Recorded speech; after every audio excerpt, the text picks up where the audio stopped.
Assalamualaikum warahmatullahi wabarakatuh. Waalaikumsalam warahmatullahi wabarakatuh. Waalaikumsalam warahmatullahi wabarakatuh. Kita mulai ya. Pembelajaran jarak jauh pada kesempatan pagi hari ini. Alhamdulillah kita masih bertemu ya.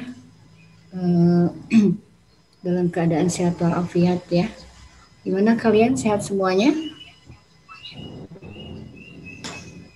Sehat, Bu. Tapi ada tadi Cesar ya, Cesar enggak hadir karena sakit ya. Mudah-mudahan yang lainnya masih yang belum hadir dalam keadaan sehat juga dan bisa bergabung di PJJ Zoom meeting pada pagi hari ini. Kita mau mau screenshot sekarang apa nanti? Ini baru 8 orang ya.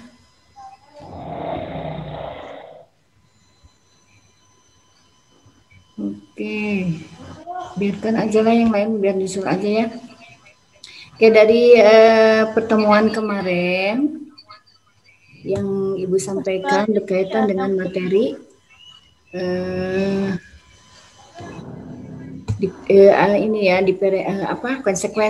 konsekuensi dari diferensiasi sosial ya. Ada 5 konsekuensi. Silakan, ada yang bisa menyebutkan apa aja?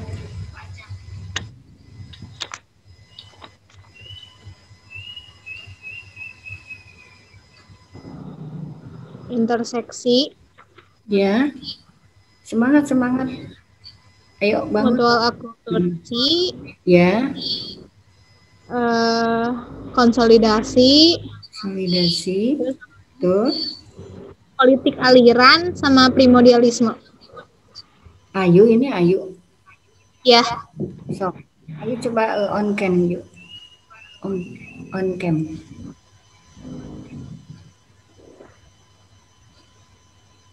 Ada yuk. Oke, assalamualaikum. Oke ya, dari 5 konsekuensi dari diferensiasi. Apa yang kalian tahu dari masing-masing itu? Silakan. Ada yang tahu apa itu politik aliran? Kemarin kita belum sempat ya, Ibu belum sempat menjelaskan secara detail ya. Cuman ada di PowerPoint-nya. Apa itu politik aliran? Silakan. Ayo.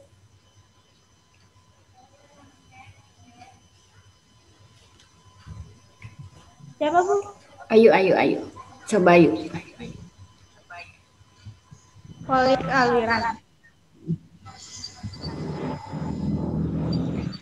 Ayo belum itu sih, Bu, ngerti ya politik aliran.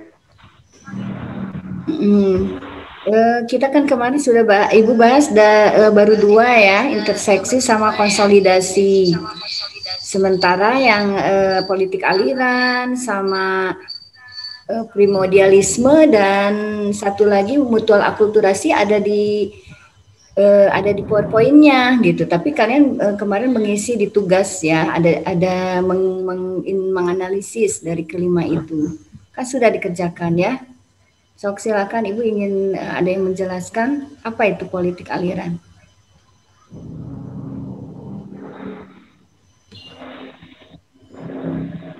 Atau Safira barangkali? Iya, Bu, mau. Hah? Mau tapi belum ngerti banget. Iya, nggak apa-apa. Coba yang kamu kemarin kerjakan seperti apa? Jadi politik aliran itu ciri-cirinya masyarakat menyalurkan aspirasi politiknya kepada partai politik. Terus masyarakat juga memilih berdasarkan ormas yang berpengaruh. Contohnya tuh kayak ada pemahaman diskriminatif atau suatu kebencian yang hadir karena perbedaan pendapat. Ya, terus contohnya? Betul ya.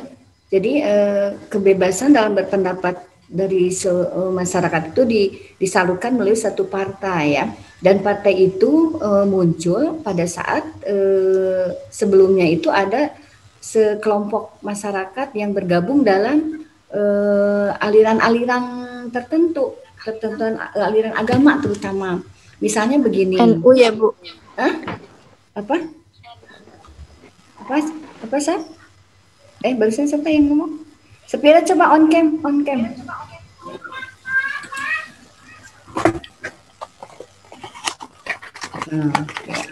Wanita, udah cantik, udah mandi ya? Belum, Bu. Oke, nggak mandi juga cantik. Ya, oke ya. Tadi yang jawab siapa? Yang jawab Safira, tapi Kira. tadi Konina dikit. Iya, silakan. Konita, itu contohnya apa contohnya? Partai itu tuh Bu apa? NU, terus kayak perbedaan Syiah Sunni sama Katolik. Protestan. Ya, jadi diawali dari adanya kelompok yang bergabung dalam keyakinan, ya, misalnya keyakinan berdasarkan pada keyakinan adanya jemaah, misalnya di sini ada partai yang berasal dari Muhammadiyah, maka muncul partai politiknya dari Muhammadiyah. Apa tuh contohnya? Muhammadiyah itu ini ya, yang Amin Rais dulu, pernah tahu nggak Amin Rais? Partai apa tuh? Itu muncul partai itu pada saat mereka memiliki keyakinan sama dalam jemaah atau komunitas keagamaan, yaitu Muhammadiyah. Akhirnya mereka membentuk suatu partai, ya, yaitu partai politiknya yang dipimpin oleh Amin Rais dulu. Siapa itu? Muhammadiyah, ya. Terus ada lagi misalnya selain dari Muhammadiyah muncul misalnya partai P3. P3 itu Partai Persatuan Pembangunan. Nah, itu dulu adalah sekelompok masyarakatnya yang memiliki keyakinan di dalam komunitas keagamaan Persis gitu ya. Nah, membentuklah partai politiknya yaitu P3 gitu, P3 yang sangat besar waktu itu karena jemaah dari Persis ini besar sekali, banyak sekali gitu. Nah, akhirnya mereka membentuklah untuk menyalurkan aspirasinya itu mereka mendirikan sebuah partai, ya. Bisa ada, makanya muncul sekarang ada partai berdasarkan dulunya keagamaan, berasal dari keagamaan, misalnya Partai Muhammadiyah, tadi ada partai yang dipimpin oleh Amin Rais, nanti Ibu lupa lagi itu. Terus partai P3K dari keagamaan Persis gitu ya. Terus ada lagi yang Gus Dur, di bawah pimpinan Gus Dur itu apa Gus Dur? PKB ya, partai PKB itu partainya kan, partai politiknya. Tapi ini berasal dari partai komunitas keagamaan sebelumnya, yaitu di dalam naungan NU gitu ya. Nah, jadi masing-masing jemaah itu memiliki komunitas yang besar, dan untuk menyalurkan menyalurkan aspirasinya mereka membentuk partai. Ya, bisa dimengerti nggak? Jadi apa yang beberapa partai yang Ibu sebutkan apa aja? Coba yuk. Tadi. Persis. Ada partai apa aja yuk?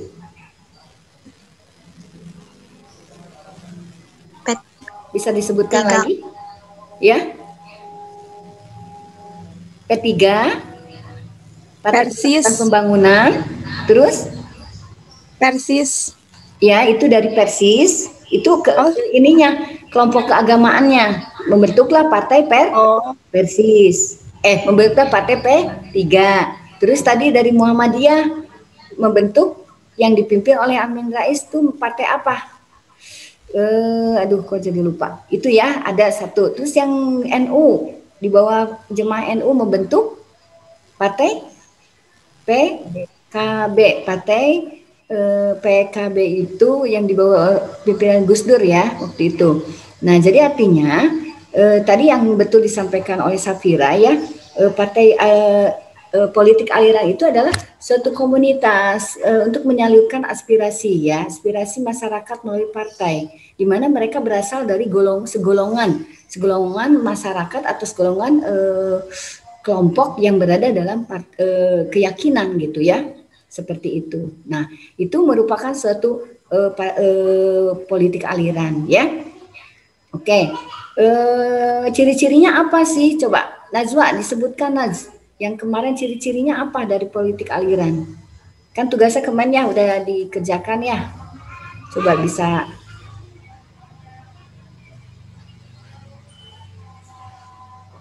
Silakan. Ciri-ciri dari politik aliran. Ciri-ciri memilih berdasarkan tokoh ormas yang berpengaruh. Politik aliran bertujuan untuk memetakan basis dukungan di masyarakat. Ya, ciri-cirinya apa? Kurang keras suaranya diperbesar volumenya. Apa aja ciri-cirinya? Memilih berdasarkan tokoh ormas yang berpengaruh. Terus politik aliran bertujuan untuk memetakan basis dukungan di masyarakat. Oke, ya kan? Tadi ormasnya apa? Organisasi masyarakatnya apa tadi contohnya? Jadi ada partai. Hah?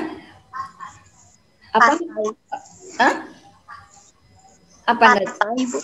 Ya, asalnya dari ormas, organisasi masyarakat, misalnya dari berbagai tadi ya keyakinan tadi, dan akhirnya untuk menyalurkan aspirasi itu mereka membentuk partai. Jadilah muncullah partai politik, ya seperti itu. Jadi darinya ada organisasi massa karena berkaitan dengan keyakinan keagamaan gitu ya. Ada NU, ada Muhammadiyah, ada Persis gitu. Terus mereka membentuk partai yang membentuk komunitas yang lebih besar lagi untuk menyalurkan aspirasinya di masyarakat. Maka membuatlah partai ya. Nah, oke, itu politik aliran gitu ya. Sebentar, ada lagi yang mau di ini dulu ya, ada yang partisipan ya. Sebentar.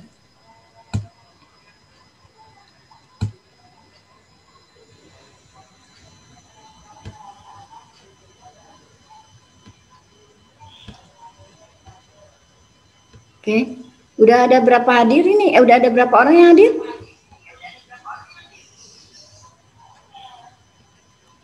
Baru ceweknya, Bu. Hah? Sama kurang Fatimah. Baru ceweknya sama nggak ada Fatimah doang. Iya ya, yang lainnya kok nggak pada masuk nih, gimana? Katanya Akbar ACC, Bu. Ibu anggap nggak hadir nih mereka ya. Yang hadir berarti di sini ada Ayu. Itu banyak Fatih Farhat, Gilman, Ali Akbar, Fatimah, baru muncul nih ya. Oke. Biarin yang belum hadir ngikutin aja. Kita lanjut ya. Setelah politik aliran, kemarin ada apa lagi? Kemarin yang kita akan bahas di sini satu lagi, yaitu apa tuh? Primordialisme. Ya, primordialisme. Silakan, siapa yang mau menjelaskan? Dan sudah kalian baca sebelumnya, sudah kalian kerjakan dalam tugasnya? Ayo. Aku mau. Enggak? Primordialisme itu ya. paham yang memiliki kecenderungan terhadap kelompoknya. Jadi mereka menganut nilai-nilai yang mengutamakan kelompoknya. Jadi ciri-cirinya berwujud sebagai identitas kelompok, lahir di dalamnya tuh lahir sikap untuk mempertahankan. Oke. Primordialisme ini banyak mengundang konflik ya, karena mereka menganut nilai-nilai yang cenderung untuk mempertahankan kelompoknya. Ya. Jadi memicu konflik maksudnya ya. Oke. Jadi silakan dilanjut. Jadi menganggap yang dianut kelompok lain itu tidak lebih baik daripada nilai-nilai yang kelompoknya anut. Terus memiliki tujuan cita-cita yang sama, memiliki nilai-nilai yang berkaitan dengan sistem keagamaan dan lain-lain. Jadi memiliki sistem keyakinan. Betul. Contohnya, betul Ayu, primordialisme gitu ya. Prima itu pertama, isme aliran pertama yang kita anut gitu ya. Yang kita anut itu berupa bisa keyakinan ya, keyakinan atau agama kita ya. Terus suku bangsa yang kita sudah miliki dari mulai kita lahir ya, dibawa oleh orang tua kita berasal dari suku apa, betul nggak? Misalnya Ayu dari suku Sunda, Safira dari suku Sunda, Najwa dari suku Sunda. Nah itu merupakan salah satu contoh dari primordialisme, kesukuan ya. Jadi yang mengikat kuat aliran pertama dalam diri kita itu selain keyakinan agama juga ada suku bangsa. Nah di dalam primordialisme itu sendiri yang tadi Ayu sampaikan betul bahwa primordialisme itu bisa mengarah kepada suatu konflik karena kalau merasa aliran yang di dalam dirinya itu terlalu kuat dan tidak menerima aliran yang lain ya, keyakinan atau suku bangsa yang lain, itu menimbulkan suatu konflik ya. Tadi Ayu betul sampaikan bahwa dengan adanya primordialisme itu mengedepankan egonya bahwa keyakinannya paling baik gitu ya, terus suku bangsanya dianggap paling baik daripada suku-suku yang lain atau keyakinan yang lain, maka itu akan memicu adanya sebuah konflik karena tidak menerima perbedaan yang lain ya. Jadi primordialisme ini merupakan hal yang sifatnya prinsip dalam diri manusia yang tidak sulit untuk dirubah. Nah, pada saat kita merasa sudah memiliki keyakinan yang kuat pada diri kita, dan kalau ada unsur tidak menerima keyakinan yang lain keyakinan yang lain lebih buruk atau tidak baik, dan suku bangsanya juga suku bangsa yang kita anut itu paling baik dan tidak menerima yang lain, itu akan menimbulkan konflik ya. Jadi betul yang tadi disampaikan oleh Ayu. Terima kasih Ayu sudah menjelaskan ya. Oke, berikutnya ada yang terakhir. Terakhir itu adalah ini ya, Konita, coba Konita sekarang. Tadi Najwa sudah jawab, Safira, Konita sekarang yang terakhir. Yang mana? Yang terakhir yaitu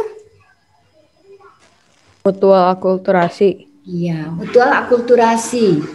Apa mutual akulturasi? Kemarin sudah sempat ya sedikit, silakan gimana mutual akulturasi? Iya, boleh Konita aja deh. Oh,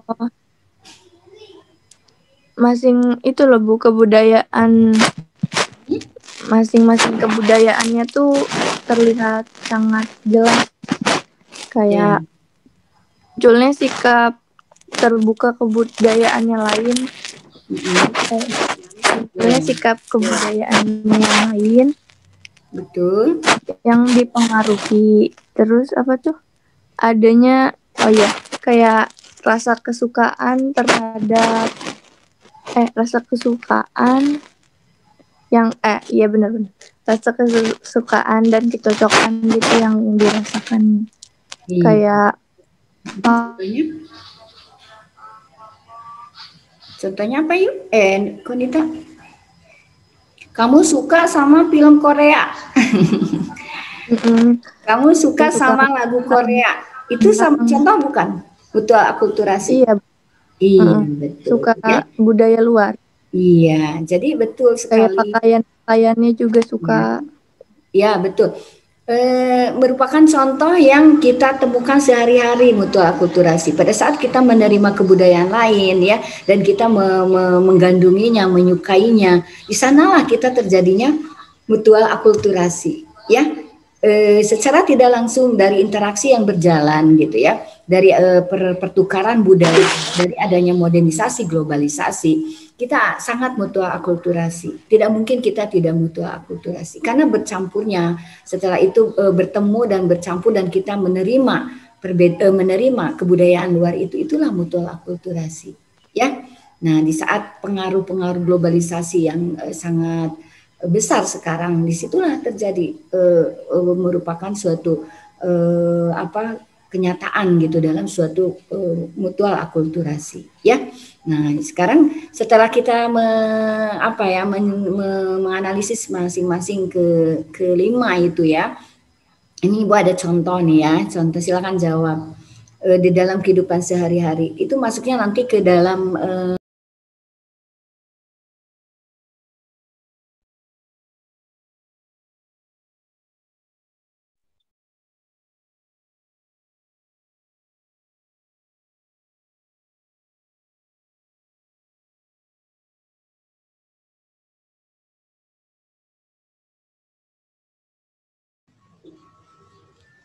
Assalamualaikum warahmatullahi wabarakatuh. Waalaikumsalam. Kita lanjutkan ya materi yang akan Ibu bahas hari ini, yaitu berkaitan dengan masyarakat multikultural ya. Setelah kemarin kalian menganalisis ya, memahami suatu konsekuensi dari diferensiasi sosial ya. Kedengaran suara Ibu? Kedengaran Bu jelas. Kedengaran. Oke ya, sekarang ada 9 orang ya yang berpartisipasi, yang hadir. Oke.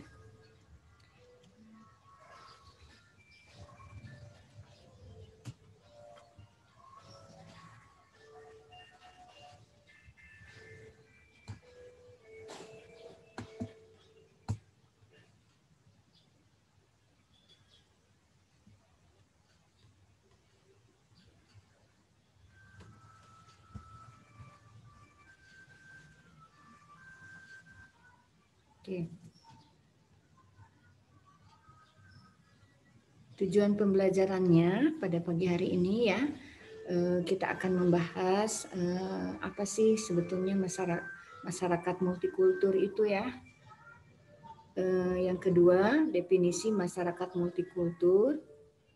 Ketiga, karakteristik masyarakat multikultur. Dan keempat, latar belakang kemajemukan masyarakat Indonesia ya. Namun semuanya mungkin tidak akan selesai hari ini ya. Kita sesuaikan aja dengan waktu yang ada ya. Nah, ini kita mulai ke definisi masyarakat multikultur. Kelihatan ininya PowerPoint-nya? Sliding kelihatan? Kelihatan, Ica?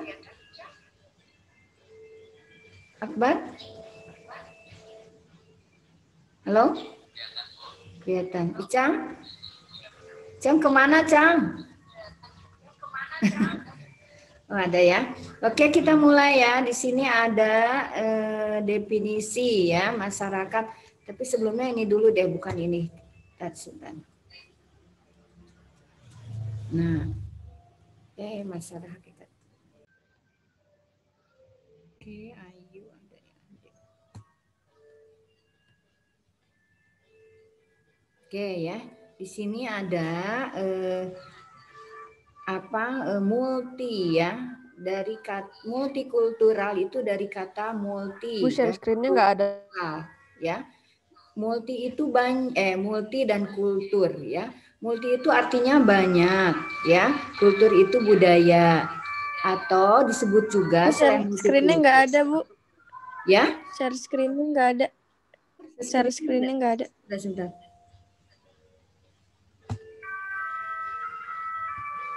Share screen-nya nggak ada. Ya, bentar.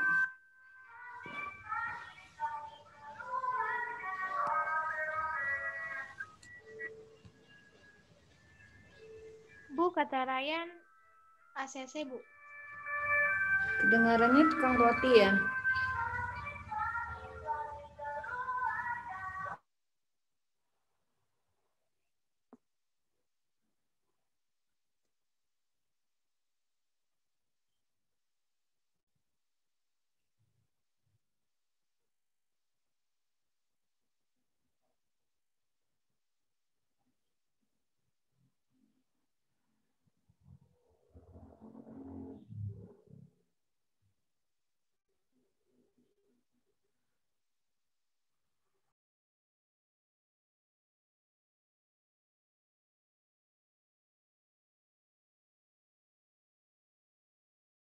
Sebentar ya.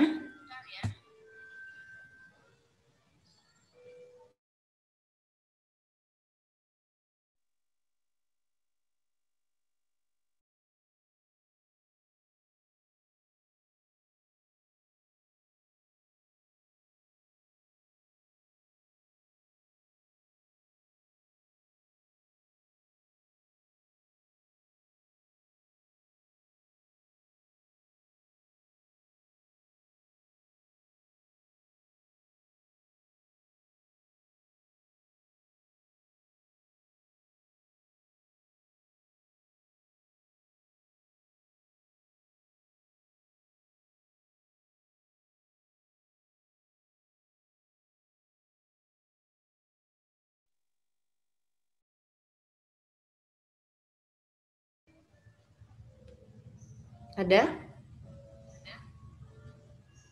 Ada ya?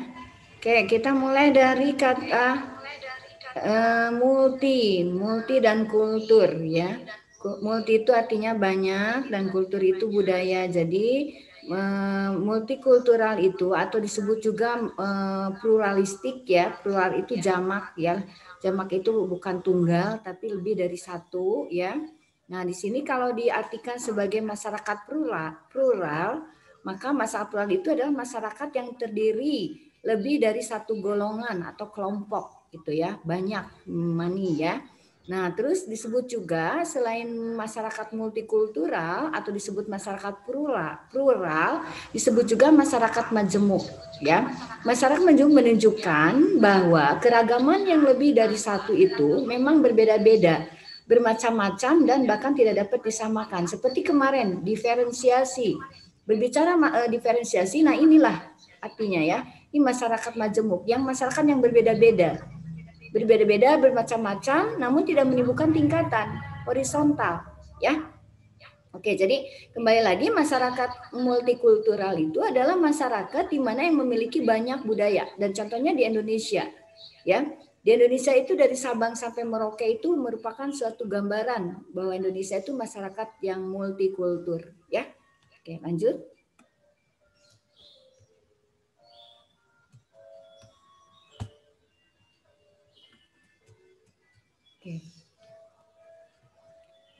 Nah, di sini kalian ada definisi ya menurut para ahli.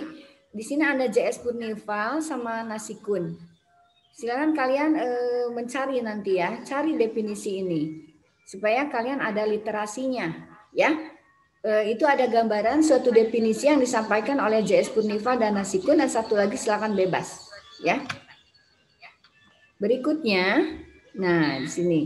Konsep tentang masyarakat multikultur apa sih itu tugas hari ini, masyarakat multikultur ya, hakikatnya apa gitu. Nah di sini kalian bisa melihat, di sini kalian bisa ada gambar ini Yong Manado, Yong Batak, Yong Blasteran ya, Yong Jawa, Yong Ambon. Nah ini adalah suatu gambaran hakikat adanya multikultur di masyarakat khususnya di Indonesia ya. Di mana masyarakat multikultural itu merupakan bentuk masyarakat modern yang anggotanya terdiri atas berbagai golongan, suku, ya, golongan, suku, etnis. Di sini suku, etnis atau suku bangsa, ya, ras, agama, dan budaya. Mereka hidup bersama dalam wilayah lokal maupun nasional. Mungkin kalian sudah menyaksikan di kehidupan masyarakat, kita sudah menemukan ini, ya. Di masyarakat, contohnya deh di masyarakat kota besar gitu ya, itu sudah tidak ada lagi pembatasan berdasarkan agama, berdasarkan suku bangsa. Kita bergabung semuanya di sini, ya. Kita berinteraksi, kita melakukan suatu hubungan dengan mereka yang berbeda agama, berbeda suku bangsa, ya. Jadi kalau kita masih membicarakan memegang kuat primordialisme yang tadi disampaikan oleh Ayu, Ayu, itu pasti kita akan timbul suatu konflik, karena kita terlalu membatasi diri untuk merasa suku dan keyakinan kita yang paling baik, ya. Pada kenyataannya di masyarakat sana masih ada golongan-golongan dan suku agama yang lain. Ya. Oke, ada yang mau ditanyakan dulu sampai sini?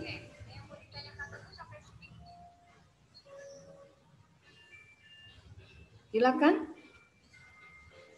Ya, jadi inilah konsep konsep atau hakikat dari suatu masyarakat multikultural.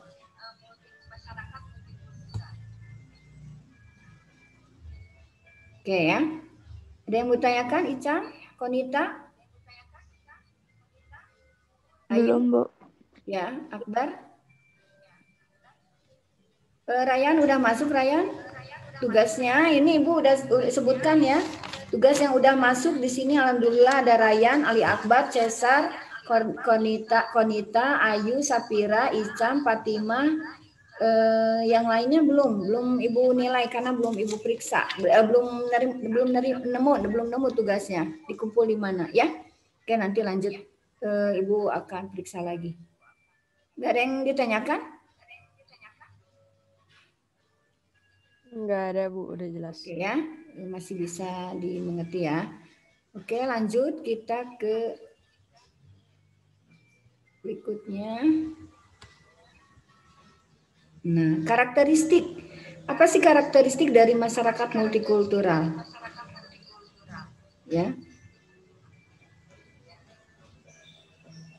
Waduh, goyang-goyang. Nah, pertama, terjadinya segmentasi. Segmentasi itu apa? Yaitu pembagian ke dalam kelompok-kelompok, ya, seringkali memiliki subkebudayaan yang berbeda satu sama lain. Jadi adanya pembagian ke dalam kelompok-kelompok yang di mana di dalamnya itu ada bagian dari suatu kebudayaan atau subkebudayaan yang berbeda satu sama lain. Kedua, memiliki struktur sosial yang terbagi dalam lembaga-lembaga yang tidak saling melengkapi atau non-komplementer. Ya.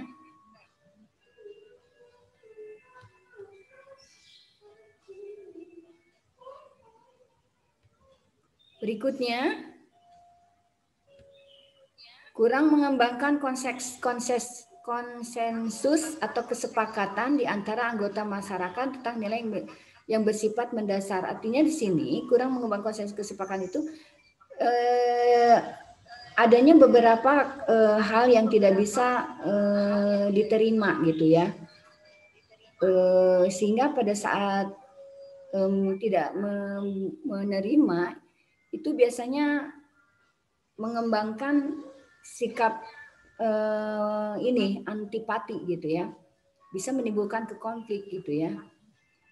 Kalau tidak konsensus kalau tidak mengembangkan konsensus atau kesepakatan, memang tidak bisa. Misalnya contohnya gini, agama deh contohnya, atau jangan agama deh, terlalu riskan ya. Norma-norma ini aja, norma yang ada di masing-masing suku bangsa. Misalnya di dalam pernikahan, misalnya ya, sistem pernikahan atau kekerabatan, mengambil ada satu sisi kekerabatan di kemarin yang menikah mengambil dari garis keturunan ibu di Minangkabau. Itu tidak bisa diterima oleh masyarakat atau suku bangsa yang lain. Misalnya di Sumatera Utara, ya. Kalau tadi Minangkabau Sumatera Barat, Sumatera Utara menerima bahwa garis keturunannya atau kekerabatan itu mengambil dari pihak ibu. Tidak bisa. Jadi itu hal-hal yang bersifat mendasar yang tidak bisa diterima gitu ya oleh seluruhnya. Tapi hanya bersifat mendasar bagi kelompoknya. Ya. Nah, itu jadi kurang mengembangkan adanya konsensus kesepakatan di antara anggota masyarakat. Ini pasti ada, tidak bisa ini disepakati gitu. Hal-hal yang tidak bisa disepakati itu ada gitu ya. Dan contohnya tadi ya, pada saat mengambil garis keturunan atau kekerabatan itu berbeda satu sama lain. Ya. Nah, yang berikutnya ini secara relatif sering terjadi konflik. Pasti ya.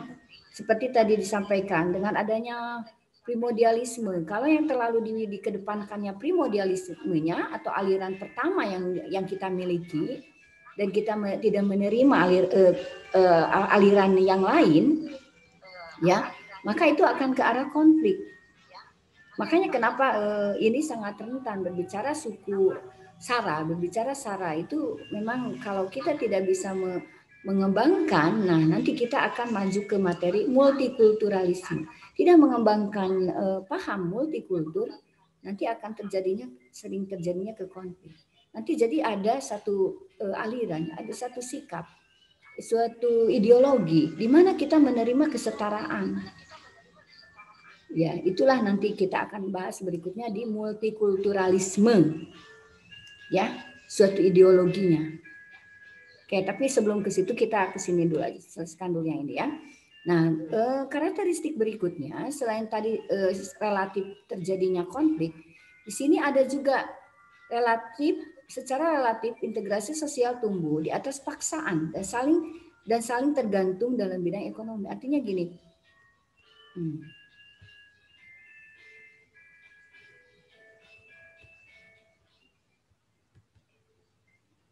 Aduh, kenapa ini?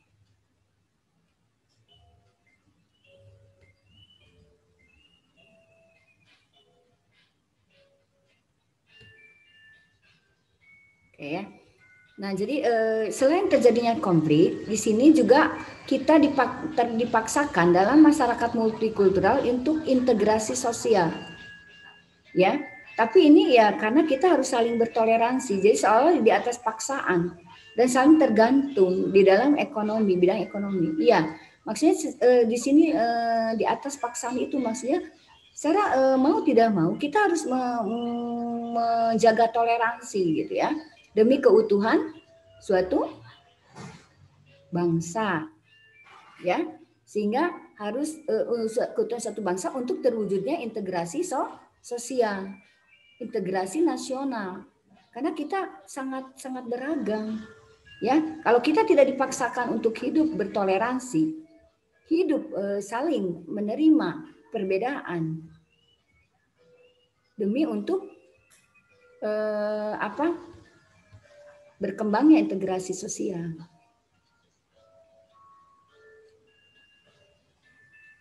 Ya Allah, sebentar.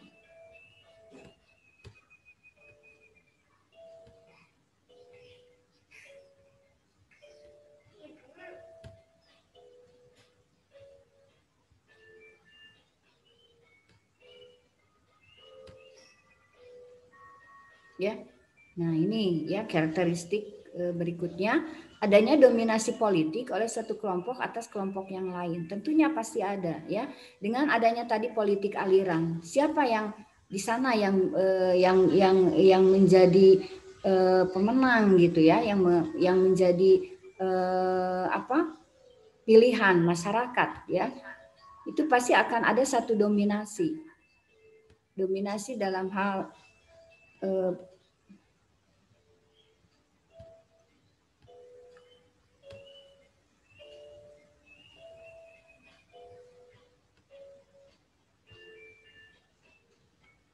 Oke ya, yang ini ciri-ciri yang terakhir ya. Adanya dominasi politik oleh suatu kelompok atas kelompok yang lain. Karakteristik. Silakan ada yang mau ditanyakan untuk karakteristik. Terjadi segmentasi, memiliki struktur sosial, kurang mengembangkan konsensus atau kesepakatan karena ada sifat-sifat yang prinsipal yang tidak bisa diterima kesepakatannya. Terus rentan terjadi konflik dan pasti harus dipaksa untuk terjadinya integrasi sosial. Kalau dalam saling tergantung dalam bidang ekonomi, ini maksudnya gimana ini? Ada yang bisa menjelaskan? Ya, silakan. Yang belum ada keaktifan.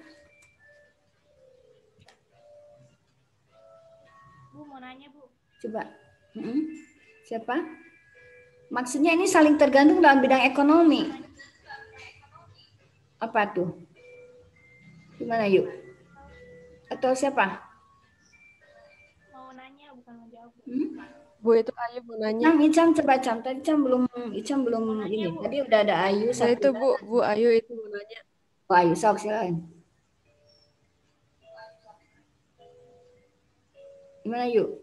Mau nanya Bu, bukan mau jawab. Agak keras Mau yuk. nanya. Mau nanya soal yang ini, yang contoh lembaga-lembaga yang bersifat non komplementer tuh apa? Oh, oke. Nanya ya. Dikira mau jelasin yang ya boleh. Jadi lembaga-lembaga yang non komplementer itu tidak saling melengkapi. Contohnya misalnya di sini terjadi lembaga yang non komplementer tidak saling melengkapi. Ada satu lembaga nih, contohnya misalnya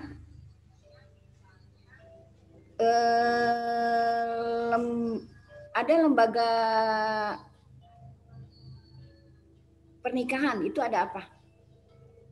KUA ya? Ya, lembaga KUA. Lembaga KUA. KUA itu apa singkatannya? Kantor urusan agama. Di satu sisi, kantor urusan agama untuk mengurusi pernikahan orang Muslim itu tentu ada diurusi oleh KUA urusan agama, pernikahan agama Islam, ya. Tapi tidak berarti si KUA tersebut yang mengurusi pernikahan agama Islam juga mengurusi pernikahan agama Kristen.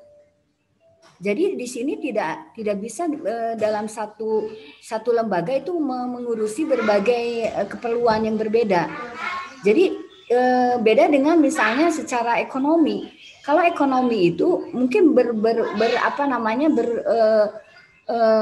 saling bergantung, boleh satu sama lain. Tapi kalau untuk mengatur suatu hal yang sifatnya prinsipil itu tidak bisa di dalam satu lembaga yang sama. Contohnya pernikahan tadi.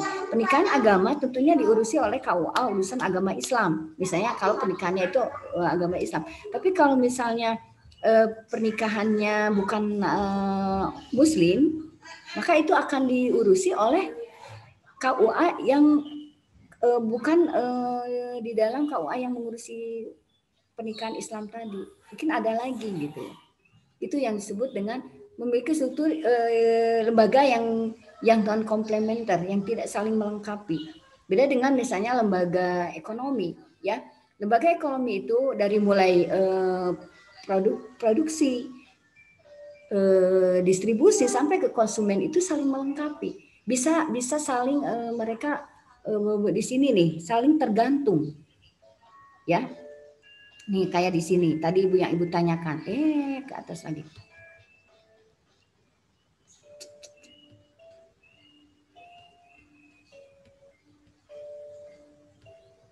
Gitu yuk, gimana yuk? Masih belum ada yang mau menambahkan, silakan.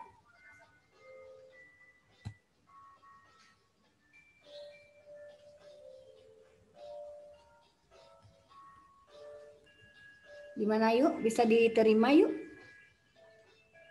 Atau yang lain? Mungkin udah ada yang Nadia baru hadir. Udah dari tadi, Bu? Dari tadi.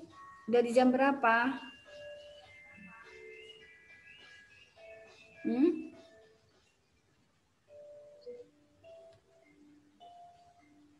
Dari jam berapa ya tadi? Dari jam berapa?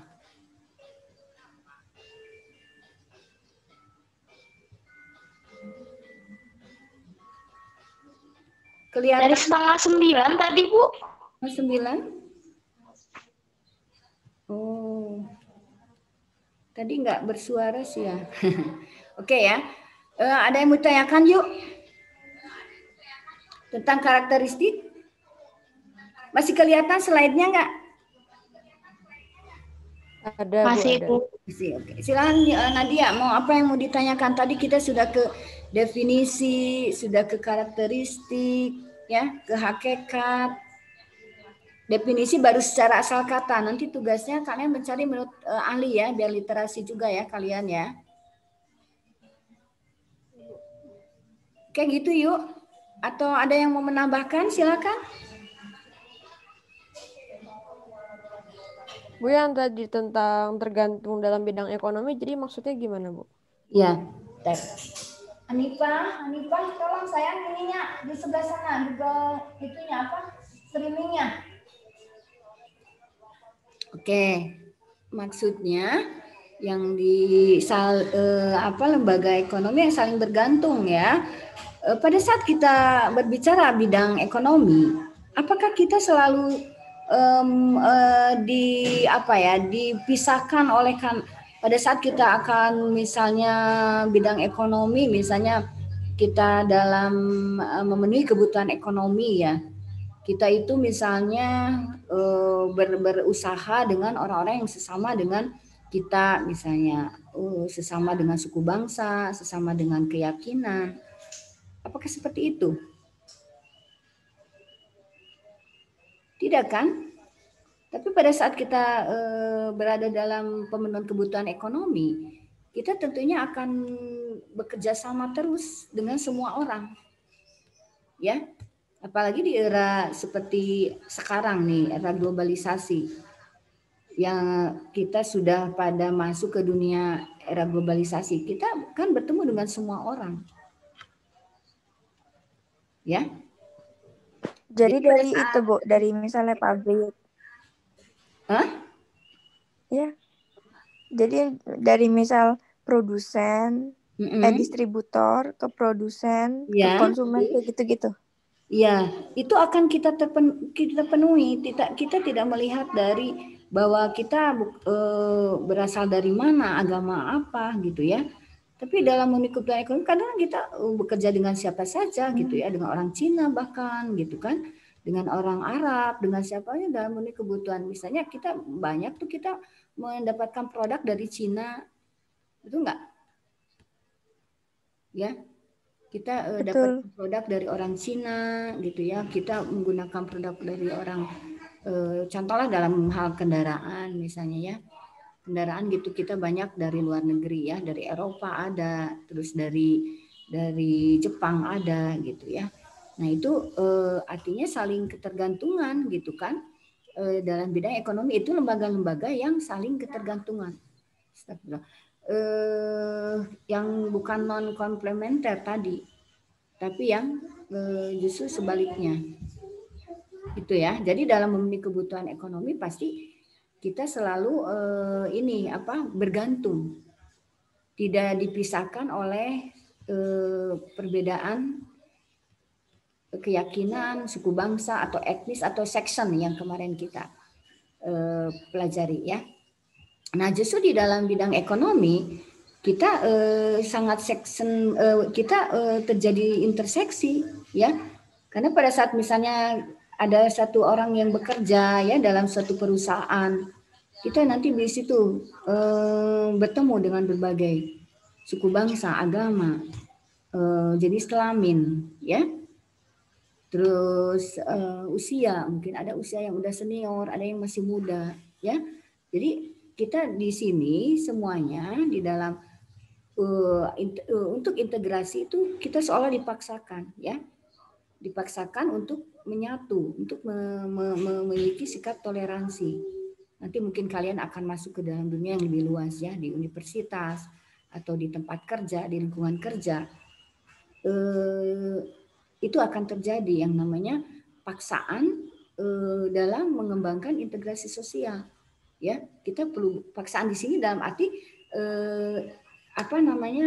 toleransi gitu ya, toleransi untuk menerima perbedaan yang ada. Gitu barangkali untuk Icam dan Ayu. Ya, ada lagi yang lain? Ayu? Ya, Ayu. Gimana? Yang itu yang lembaga ekonomi paham.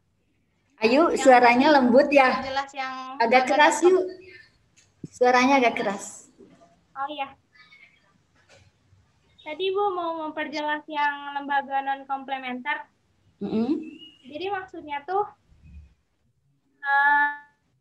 itu tuh lembaga yang bakal mengalami kesulitan menjalankan fungsinya karena di masyarakat multikultural tuh dibagi jadi segmen-segmen ya. Jadi misalnya, jadi si lembaga ini tuh bakal mengalami kesulitan karena di antara kemajemukan masyarakatnya itu dibagi lagi jadi segmen-segmen tertentu. Jadi lembaga-lembaga yang punya dibagi-bagi lagi kayak gitu, bukan Bu? Iya. Ayo contohnya, ayo bisa bikin contoh apa coba? Selain yang tadi Ibu lembaga pernikahan tadi. Apa yuk?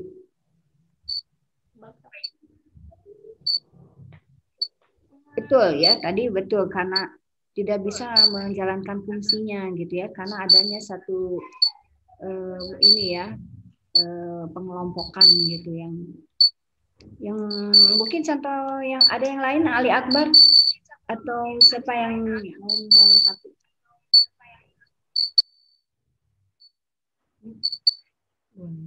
Udah absen di Google Classroom. Bukan di YouTube-nya tadi udah hadir, chat hadir. Rahma, Teteh? Udah gitu. Tadi susah dikirim udah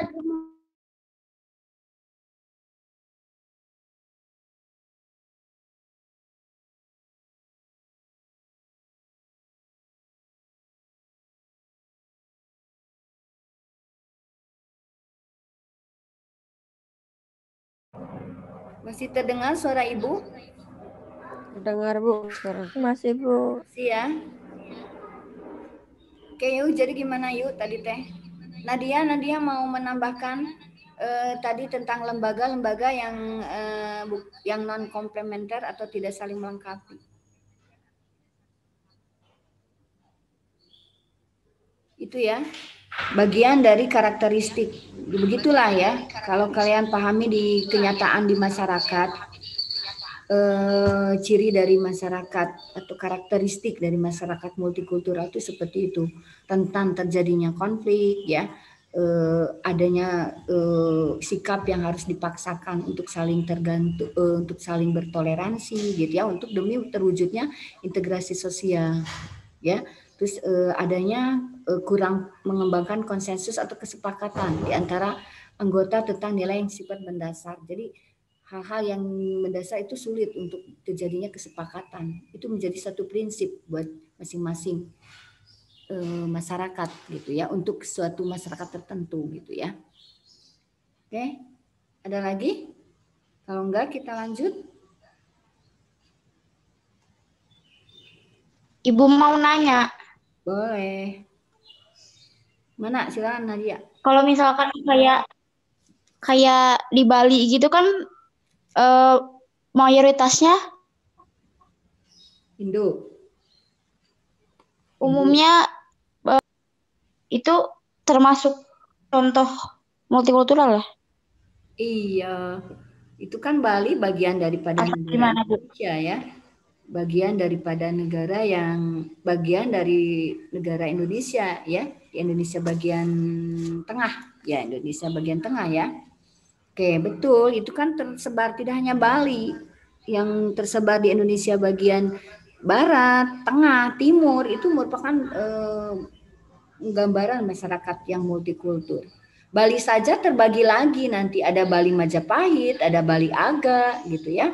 Itu banyak sekali sehingga Indonesia itu sangat kaya. Makanya Indonesia itu masyarakat multikultur, pluralistik, majemuk gitu ya, dan sebagainya.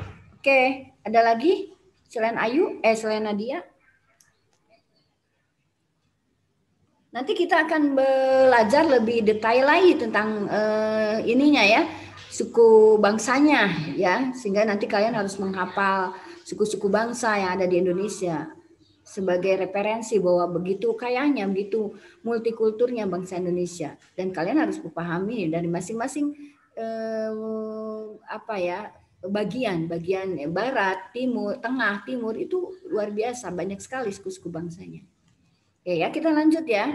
Konfigurasi atau susunan masyarakat multikultur.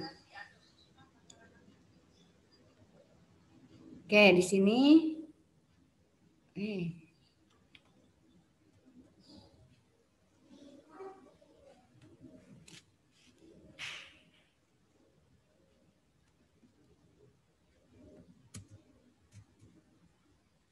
ada konfigurasi atau susunan. Jadi macam-macam dari masyarakat multikultural itu ada 4 ya.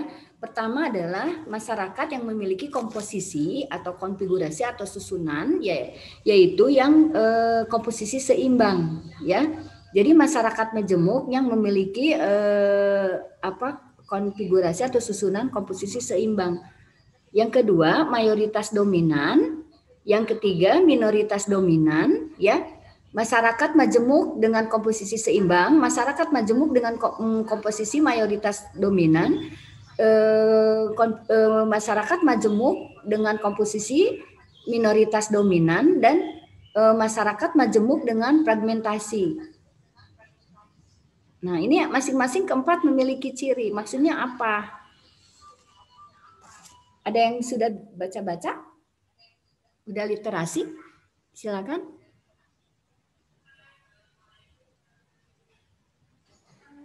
Apa yang dimaksud dengan keempat ini?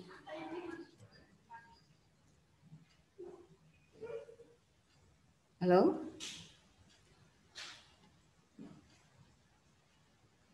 Kita screenshot dulu yuk. Sudah baca tapi belum paham, Bu. Sudah baca. Kalau yang gimana? Dominan ini, Bu? Yang mana? Kayak contohnya Bali yang tadi bukan? Yang Bali tadi. Dominan, minoritas dominan atau mayoritas masyarakat dominan? Mayoritas dominan. Mayoritas. Untuk sama apa beda, Bu? Ya, kita bahas satu-satu ya. Kalau gitu Bali itu untuk di masyarakat Bali menjadi masyarakat yang dominan, mayoritas dominan. Kenapa? Karena sebagian besar masyarakat di Bali itu menganut menganut keyakinan Hindu ya. Hindu menjadi mayoritas dominan di suku Bali. Bisa dimengerti? Jadi masyarakat majemuk